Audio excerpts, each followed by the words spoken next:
ఎట్లా ఊర్లో సమస్యలు? ఊర్లో సమస్యలు అంటే చాలానే ఉన్నాయి. ఏం పేరు ఫస్ట్ పేరు చెప్పు. అనిల్, గంధమల్ల అనిల్ నా పేరు. ఏం పని చేస్తాను? నేను మోటార్ మెకానిక్ చేస్తాను. Motor mechanic. జనరల్ ఎలక్షన్లు వస్తున్నాయి కదా, లోకల్ ఎలక్షన్లు, సర్పంచ్, ఎంపీటీసీ ఇవి. ఇప్పుడు యువత ముందుకు వస్తుంది, యువత గెలిస్తే బాగుంటది అంటావా, పెద్దోళ్ళు గెలిస్తే బాగుంటది అంటావా? యువతలో ఓటర్ రానిస్తాడు, యువతలో ఓటర్ రానిస్తాడు. ఎందుకు రానియారు? నేను కాకపోతే ఆడు, కాకపోతే ఈడు కాకపోతే ఆడే ఎక్కుతాడు, కానీ యువతలో ఓటర్ రానిస్తాడా? రానియారు. మరి యువత అంటే యువత దగ్గర డబ్బు ఉండదు కాబట్టి రానియారు. పెద్దోళ్ళు డబ్బు ఉన్న వాళ్ళు ఉన్నారు, డబ్బు లేని వాళ్ళు ఉన్నారు. డబ్బు లేని వాళ్ళు నిలబడతారు, డబ్బు ఉన్న వాళ్ళు నిలబడతారు. ఎక్కువ ఎవరికి ప్రిఫరెన్స్? డబ్బు ఉన్నోదే నడుస్తుంది, డబ్బు లేని ఏం నడుస్తుంది? డబ్బు ఉన్నోదే నడుస్తుంది. డబ్బు ఉన్నోడే డబ్బు ఖర్చు పెట్టి డబ్బే సంపాదించుకోవాలంటావా? ఇప్పుడు వాందే ఉంది కదా నా రాజ్యం. ఇప్పుడు ఏమన్నా ఊర్లో చిన్న సమస్య అయింది అనుకో, వస్తాడు, 2 రూపాయలు ఖర్చు పెడతాడు, ఆడ సింపతి కొట్టేస్తాడు, బయటకు పోయి ఎంత సంపాదించుకోవాలో అంత సంపాదించుకుంటాడు. ఇప్పుడు వాందే ఉంది కదా, ఇక్కడ 2 రూపాయలు పెట్టి ఆడ 16 రూపాయలు సంపాదిస్తున్నాడు. మరి అట్లా మీరు క్వశ్చన్ చేయాలి కదా, మీరు కూడా జనానికి చెప్పాలి, డబ్బు తీసుకోవద్దు, తీసుకోకుండా వేస్తేనే ఊరు డెవలప్ అవుతుంది అని చెప్పాలి కదా మీ అసలు యువత. గత ఒక 10-15 ఏళ్ళ నుంచి చెప్తుర్రు యువత. ఎవరు మారిరు? ఓటరు మారిందా? ఓటర్ ఏం మారలే కదా. వాడి పద్ధతిలో వాడు వెళ్ళిపోతూనే ఉన్నాడు. అరే ఇప్పుడు 2 రూపాయలు వస్తున్నాయి కదా అని ఆలోచిస్తున్నాడు. అప్పటి మందమే ఆలోచన చేస్తున్నాడు. అంతే. గవర్నమెంట్ నుంచి కొత్త ఇల్లు కానీ ఏమన్నా వచ్చినాయా మన ఊర్లో? ఇంకేం రాలే కదా, ఇంకేం పాస్ కాలేదు, ఇంకేం రాలేదు. ఓకే, ఇప్పుడు నువ్వు చెప్పు, డబ్బు తీసుకోకుండా ఓటేస్తే మనకు ఊరు డెవలప్ అవుతుంది అని చెప్పి నువ్వు ఎట్లా చెప్తావో చెప్పు. డబ్బు తీసుకోకుండా ఓటేసి అయినా ఎవరు వినరన్న, నేను సలహా ఇయ్యదలుచుకోలే. వినరు, ఓటరు అంటాడు వినడు. వానికి తాత్కాలికంగా ఏది కావాలో అదే చేస్తాడు. ఏదో నేను చెప్పినంత మాత్రాన్ని ఒక్కడన్నా మారతాడన్న నమ్మకం అయితే నాకు లేదు. అలాంటప్పుడు చెప్పడం ఇష్టం. యువతనే లీడర్ల చుట్టూ తిరిగి మాకు క్రికెట్ కిట్లు కావాలి, మాకు ఇది కావాలి అని అడుగుతారు కదా, దాన్ని ఏమంటావు? యువత అని అంటే ఒక 35 ఏళ్ళ వరకు ఉన్నోని కూడా యువత అంటారు కదా. ఇప్పుడు చిన్న పిల్లలు క్రికెట్ కావాలను, ఇప్పుడు ఒక 25 చిన్న పిల్లలు అంటే వాళ్ళు ఓటకు వచ్చిన వాళ్ళే కదా, 18 నుంచి 30 ఏళ్ళ మధ్యన ఉన్న వాళ్ళే. ఇప్పుడు 18 ఏళ్ళు ఉన్నోనికి ఆస్తులు లేవు కదా అన్న, ఎదిగి తిరగడానికి. ఆస్తులు లేవని క్రికెట్ కిట్లు అడుగుతారు అంటావా? లేదన్నా, ఇప్పుడు డబ్బులు లేవు అని కాడ రాజకీయం చేయాలంటే చేయగలుగుతాడా? నేను రాజకీయం గురించి అడుగుతలేను తమ్ముడు. ఇప్పుడు డబ్బు తీసుకోకుండా ఓటేయాలి, ఎవరు చెప్తే తింటలేరు అని అంటున్నావు కదా, యువతనే మాకు క్రికెట్ కిట్లు కావాలి, మాకు ఇది కావాలి, అది కావాలని అడుగుతున్నారు. డెవలప్ గురించి ఎవరు అడుగుతలేరు. ఈ ఊరికి 2 సార్లు ఇచ్చారు అంతే. మిగతా ఎప్పుడు తీసుకున్నాం? మేము ఉన్న కాడ నుంచి అయినా కానీ, మాకు తెలుగు ఉన్న కాడ నుంచి అయినా 2 సార్లు ఇచ్చారు. కూడా అడుగుతాడు చెప్పి ఈ రోజుల్లో నాకు కావాలన్న కూడా అడుగుతున్నారు. అది కూడా ఏం లేదు. కూడా వస్తే నాకు ఏం లేకున్నా కానీ రూపాయి ఎక్కువ చూపిస్తున్నాడు అంతే. అంతే ఉంది. ఎవడేం అడుగుతారు ఈ రోజుల్లో, ఎవడు అడుగుతారు? సరే, మేము ఊరుకు తిరిగి ఈ ఊర్ల సమస్యలు తెలుసుకొని పై అధికారులకు, ప్రభుత్వానికి తెలియజేయాలని ఛానల్ పెట్టినాం కొత్తది. ఎట్లుంది మా ప్రయత్నం? అది గ్రేట్ అన్న. ఆ విషయము కొన్ని మరుగుడు వాడిన విషయాలు కూడా ఈ విధంగా చెప్తే బయటకు వస్తాయి. అట్లా చెప్పడం మంచి పద్ధతి, మంచిగా జనానికి తెలియజేయాలి. ఫస్ట్ అడు చేయడా జనానికి తెలియాలి, మంచిది. అట్లా పెట్టడం ఓకే. సపోర్ట్ చేస్తారా మీరు యువత? ఎందుకు సపోర్ట్ చేయమన్నా, సినిమాలు మళ్ళీ పెట్టిండు, సపోర్ట్ చేస్తాడనే చేసిందా. జేజేఎస్ టీవీని సబ్స్క్రైబ్ చేసుకోండి, లైక్ చేయండి, బెల్ బటన్ నొక్కండి. Thank you. 4 గంటలు ఈడు ఉంటాడు, ఒకటే పొడుస్తాడు. తమ్ముడు, ఇప్పటిదాకా గ్రామ పంచాయతీ కాడ జరిగిన చర్చ చూసినావు కదా, చూసారు కదా, ఎట్లా అనిపించింది? అక్కడ జనరల్ ఎలక్షన్లు వస్తున్నాయి, ఇప్పటిదాకా మీరు వార్డు మెంబర్ నిలబడ్డా అని చెప్పినట్టు. జనరల్ ఎలక్షన్ నెక్స్ట్ ఇప్పుడు 6 నెలలు 8 నెలలు అయినట్టుంది అయిపోయి ఎలక్షన్లు. అది ఇప్పుడు మళ్ళీ జనరల్ ఎలక్షన్లో వచ్చే అవకాశం ఉన్నది. ఎట్లా ఉంది? ఏ రిజర్వేషన్ వస్తుంది అనుకుంటారు? ఇప్పుడు బీసీ జనగణన కాంగ్రెస్ గవర్నమెంట్ చేస్తలేదు, చేసేటట్టు కూడా బహుజన్ సమాజ్ పార్టీ చర్య తీసుకుంటది. అందులో భాగంగా పార్టీ తరఫున అలాగే జనరల్ గా కూడా నా పోరాటం ఉంటది ఖచ్చితంగా. అంతకంటే ముందు 2019లో బహుజన్ సమాజ్ పార్టీ నుంచి 2019లో నేను గెలుపొందడం జరిగింది. ఓకే. నాకు సాధ్యమైనంత వరకు ఒక్కోసారి వీధి లైట్లు వేయకుండా నా సొంత డబ్బులతోటి మనలాంటి వాడిని స్తంభం ఎక్కించి కూడా వేయించినటువంటి సందర్భం ఉంది. వాయిస్ ఇవ్వడం జరిగింది. అన్ని ఊర్ల సమస్యలు కూడా మాట్లాడడం జరిగింది. ఇప్పుడు వచ్చే జనరల్ ఎలక్షన్ నాకు తెలిసి బీసీ జనగణన కంప్లీట్ అయితే 42% రిజర్వేషన్ అమలు అయితే బీసీకి వచ్చే అవకాశం చేస్తా అంటుండే మరి ఎవరు ముఖ్యమంత్రి చెప్తుంది కదా. గతంలో ఆల్రెడీ కమిషన్ వేసి వాళ్ళు ఇచ్చిన ఏ కమిషన్ సభ్యుడైతే డేటా ఇచ్చిండో నాకే క్లారిటీ లేదు అని చెప్పి బుట్ట దాఖలు చేయడం జరిగింది. రేవంత్ రెడ్డి అన్నారా? రేవంత్ రెడ్డి కాదు, సోనియా గాంధీ సమయంలో. అంటే ఆ రకంగా జరుగుతుంది. ఈ కాంగ్రెస్ పార్టీని నమ్మడానికి వీల్లేదు. ఈ స్టేట్ లో బీజేపీ కాంగ్రెస్ రెండు ఒక దగ్గర కలిసే పనిచేస్తున్నాయి. వాళ్ళు వేరు కాదు. మరి వాళ్ళేమో నమ్మడానికి లేదన్నా జనం అత్యధిక మెజార్టీతో గెలిపించారు కదా. మార్పు కోరుకోరు అంతే. ఆ ప్లేస్ లో కాంగ్రెస్ పార్టీ ఉంది అంతే.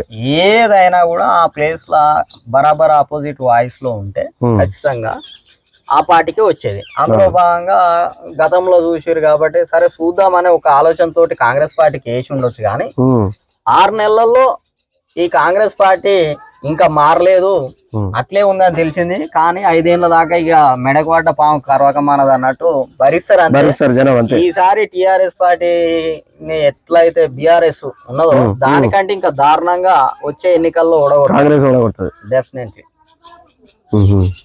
ఓకే. మీ ఊర్లో మీరు వార్డు మెంబర్లు ఉన్నప్పుడు ఏమైనా సమస్యలు ఉన్నాయా? ఏమైనా తీరినాయా? సమస్యలు ఉన్నాయి. సిసి రోడ్డు వేయించడం జరిగింది. అలాగే అండర్ గ్రౌండ్ డ్రైనేజ్ వచ్చింది. సమయం వచ్చినప్పుడు వీధి లైట్లు వేయకుండా కొన్నిసార్లు వేసిరు, వేయని ప్లేస్లలో కూడా వేయడం జరిగింది. రెగ్యులర్ గా ఏమంటారు చెత్త తీయటమా అది కొంత సమస్య అప్పుడప్పుడు ఏర్పడ్డది. ఊరు పెద్దది, వర్కర్స్ చిన్న ఉండే, అది కొంచెం వర్క్ ఉండే. ఇంకొకటి ఇక్కడ వాటర్ సమస్య ఉండే, దాన్ని కూడా పలుమార్లు మేము దృష్టికి తీసుకొని రావడం జరిగింది. అక్కడ ఇప్పుడు వరకు అయితే జనాలు కొంచెం ఇబ్బంది లేకుండా ఉన్నారు. ఇప్పుడు వచ్చే జనరల్ ఎలక్షన్ లో భాగంగా సర్పంచ్ ఎవరైనా సరే అందరం కలిసి మా ఊర్లో ఉన్నటువంటి సమస్యలు ఏంటంటే ఫస్ట్ మా ఊర్లో స్కూల్ లేదు. పిల్లలు దూరం పోయి ఇలాంటి వాళ్ళు 20,000 25,000 ఎల్కేజీలోనే కట్టాల్సిన పరిస్థితి. 2 పిల్లలు అనుకో 40,000 కట్టాలి, 40-50,000. ఈ ఊర్లో చాలా మంది 6th వరకు ఉంది, 7th వరకు అయ్యేది ఉండే మేము ఉన్నటువంటి సమయంలో. అది ఇప్పుడు పూర్తిగా మూతపడ్డది. దీనికి కారణం ఏంటంటే గవర్నమెంట్. ఎందుకంటే ప్రైవేట్ పాఠశాల కంటే ఎక్కువ చేయగలిగే శక్తి ఉన్నా కూడా చెయ్యరు. ఎందుకంటే అందులో పోయేది పేద పిల్లలే కనుక ఉద్దేశపూర్వకంగానే పక్కకు పెడతారు. లేదు ప్రైవేట్ స్కూల్ కంటే మంచిగా పాఠశాలను డెవలప్ చేస్తే ఈ ఊర్లో ఉన్నటువంటి అందరు పిల్లలు అక్కడే పోయి ప్రతి ఒక్క కుటుంబానికి 40,000 నుంచి 50,000 60,000 సేవ్ అయ్యి ఎకనామికల్ గా వెనకబడకుండా ముందుకొచ్చే అవకాశం ఉంది. ఇప్పుడు ఏడా చేసేటప్పుడు ఉన్న స్కూల్ అనేది తీసేస్తారు. ఇప్పుడు స్వతంత్రం వచ్చిన కాంచెల్లి డెవలప్ చేస్తాము, స్కూల్ మంచిగా చేస్తాము, రోడ్లు మంచిగా చేస్తాము, ఊర్లు మంచిగా చేస్తాము అని అంటూనే ఉన్నారు. కానీ అయితే లేదు. ఎప్పుడు ఇంకా ఉన్న స్కూల్ అన్నీ మూతనే పడుతున్నాయి. ఇంకా చేస్తారని అనుకుంటున్నారు మీరు? దానికి గవర్నమెంట్ కు చిత్తశుద్ధి ఉండాలి. ఆ చిత్తశుద్ధి ఉండాలంటే ఏ ప్రజలైతే పేద ప్రజల ప్రభుత్వం రావాలి. ఇప్పుడు ఆల్రెడీ డబ్బులు పెట్టి గెలవాలి అనే ఉద్దేశం, డబ్బులనే కాదు, ఎప్పుడు అధికారంలో ఉన్న వాళ్ళే అధికారం చెలాయిస్తున్నప్పుడు వీళ్ళు చదువుకు దూరంగా ఉంటేనే వర్క్ చేస్తారనే ఉద్దేశంతో నాణ్యమైన విద్య అందియరు. యువత చైతన్యం చేయొచ్చు కదా జనాన్ని, యువతను. నాకు గత ఒక 10 ఏళ్ల నుంచి అదే పనిలో ఉంటాం. అంతిమంగా చివరి వరకు ఈ పేద ప్రజల ప్రభుత్వం వచ్చే విధంగా, అందరి గురించి ఆలోచించే గవర్నమెంట్ వచ్చే విధంగానే ఖచ్చితంగా పనిచేస్తాం. మా ఊరు యొక్క విలేజ్ సమస్యలకు వస్తే, మా ఊర్లో ఇప్పుడు కాలేజీకి వెళ్ళే పిల్లలు కావచ్చు 7 దాటితే తల్లిదండ్రులు పని మానుకొని పోయి ఆడ వెయిటింగ్ చేయాల్సి వస్తుంది ఎక్కించుకోవడానికి. ఈ మధ్యలో దానికి కోతులు యాడ్ అయినాయి. దానికి కూడా మేము ప్రయత్నం చేసినాం, కొన్ని గుంపులను కూడా వెలగొట్టినాం, అయినా కూడా మళ్ళా తయారైతా ఉన్నాయి. ఆ లైట్ సోలార్ సిస్టమ్ సంబంధించిన వేస్తే ఒక 10 వేయగలుగుతాయి అంటే 5 లక్షలు బడ్జెట్ పడుతుంది. ఆ ప్రయత్నం ఎంత చేసినా కూడా కాలేదు. ఎమ్మెల్యే గారికి కూడా రికమెండేషన్ చేయడం జరిగింది. గతంలో చాలా సార్లు వాయిస్ ఇవ్వడం జరిగింది దాని గురించి. అదొక సమస్య ఉన్నది. అలాగే ఇంకా కొన్ని సీసీ రోడ్లు లింక్ చేయాల్సిన అవసరం ఉన్నది. అండర్ గ్రౌండ్ డ్రైనేజ్ చేయాల్సిన అవసరం ఉన్నది. అలాగే మహిళా భవన్ కట్టియాల్సిన అవసరం ఉంది. కొత్త పంచాయత్ బోర్డు కట్టాల్సిన అవసరం ఉంది. వాటర్ ట్యాంకులు 2 డ్యామేజ్ అయినాయి, వాటిని వేయించాల్సిన అవసరం ఉంది. అలాగే పిహెచ్సి జస్ట్ ముహూర్తం చేసి వదిలేసారు. దీనికి నాకు తెలిసి బీర్లాయిలకు కావాలనే దీన్ని చేసలేడని నేను అనుకుంటున్నా. ఎందుకో మరి ఆయనకు మా ఊరంటే ప్రేమ లేదా, లేకపోతే అపోజిషన్ లో నేనున్నా ఖచ్చితంగా వెనకబాటు చేద్దామని అనుకుంటున్నా, నాకైతే తెలియదు. కానీ బీర్లా ఎల్లయ్య గారికి త్వరలో మంచి కార్యక్రమం తీసుకోవాలని ఆలోచనలో ఉన్నాం. దాన్ని చేయకపోతే మేము ఏం చేయాలో అది చేస్తాం. మా ఊరు ప్రజలందరం కలిసి ఆయనకు త్వరలో ఒక లెసన్ చెప్పేది ఉంటది. ఓకే, అంటే శంకుస్థాపన చేసిండా లేకపోతే బిల్డింగ్? ఆయన శంకుస్థాపనకు రాలేదు. శంకుస్థాపన జరిగిన దానికి పనులు అయ్యేటట్టు కృషి చేయడం లేదు. మీరు చూస్తారు ఇక్కడ కాటపల్లి చాలా మంది కింద పడ్డారు మా ఊరు నుంచి, అక్కడ కూడా ఉన్నది. అలాగే ఇక్కడ కొండాపురం దగ్గర ఓవర్ పాస్ బ్రిడ్జ్ లేదు, అక్కడ కూడా ఇబ్బంది పడతా ఉన్నారు ప్రజలు.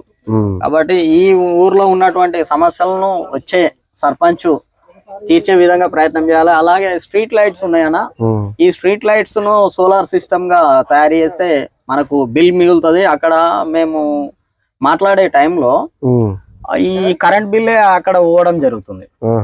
అలాగే అంత ఫ్రీ చేస్తున్నారు. కరెంట్ బిల్ ఎందుకు? కరెంట్ బిల్ ఎందుకు అంటే మన గవర్నమెంటే కట్టేది, మళ్ళా మన పైన వేయకపోవచ్చు కానీ ట్యాక్స్ పరంగా మన మీదనే కదా కట్టేది. అలాగే మళ్ళా వాటర్ ఫిల్టర్ ఉంటది, వాటర్ ఫిల్టర్ కూడా నెలకు 13,000 కరెంట్ బిల్ పోతుంది. ఆ రకంగా బడ్జెట్ అంతా దానికే పోతుంది. ఎక్స్ట్రా ఖర్చు లేకుండా సోలార్ ని వినియోగించుకుంటే సేవ్ అవుతుంది అనేది ఆలోచన. ఓకే, థ్యాంక్ యూ తమ్ముడు, మీ విలువైన సమయాన్ని మాకు ఇచ్చినారు. Thank you. ఇంకా ఏమైనా ఉంటే మీ సలహాలు సూచనలు మాకు ఇవ్వండి, చెప్పండి. మేము చేసే ప్రయత్నం ఎట్లుంది? మీరు చేసే ప్రయత్నం చాలా బాగుంది. గవర్నమెంట్ కొంత కళ్ళు తెరుచుకుంటాయి, ప్రజల మాటగా మీరు ఉంటారని, పబ్లిక్ వాయిస్ గా ఉంటారని అనుకుంటా ఉన్నాం. ఆ నమ్మకం మాకుంది. ఖచ్చితంగా ఈ వీడియో చూస్తున్నటువంటి ప్రతి ఒక్కరు please subscribe JJS TV and press the bell button. Okay తమ్ముడు, మీలాంటి వాళ్ళు మాకు సపోర్ట్ చేస్తే, యువత మాకు సపోర్ట్ చేస్తే ఇంకా ముందుకు పోయి జనం సమస్యలు ఏమున్నాయో ఖచ్చితంగా మేము ప్రభుత్వ దృష్టికి తీసుకుపోయే ప్రయత్నం చేస్తాము. ఇట్లాంటి సపోర్టు మాకు ఉండాలని మేము కోరుకుంటున్నాం. Thank you. పబ్లిక్ వాయిస్ గా ఉన్న రోజులు ఎప్పుడైనా ఉంటుంది. Okay, thank you.